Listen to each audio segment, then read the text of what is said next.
বারুইপুরে প্রভাস মণ্ডলের এখানে এনকাউন্টার করা হয়। আমি দেখাচ্ছি যে এনকাউন্টার যে জায়গাটা হয়েছিল, আমার ক্যামেরা পার্সনকে দেখাতে বলবো। ঠিক এই জায়গাটায় পুলিশ এনকাউন্টার করে এবং কালকের যখন ঘটনার পুনর্নির্মাণ করতে আসে পুলিশ, তখনই এই এনকাউন্টার করা হয়। প্রভাস মণ্ডলকে পুলিশের গুলি চালাতে যখন যায় তখন প্রভাস মণ্ডলকে এনকাউন্টার করা হয়।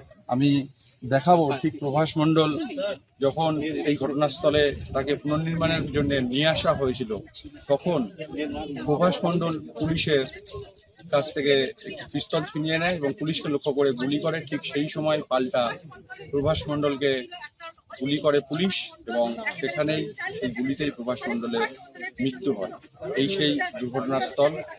আজকের প্রভাস মণ্ডলের দেহ বারুইপুর হসপিটালে রাখা রয়েছে। পরিবারের তরফ থেকে তার দেহ নিতে যাওয়া হয়েছিল দুর্ঘটনাস্থল থেকে শশাঙ্ক মণ্ডল এই জেনকে।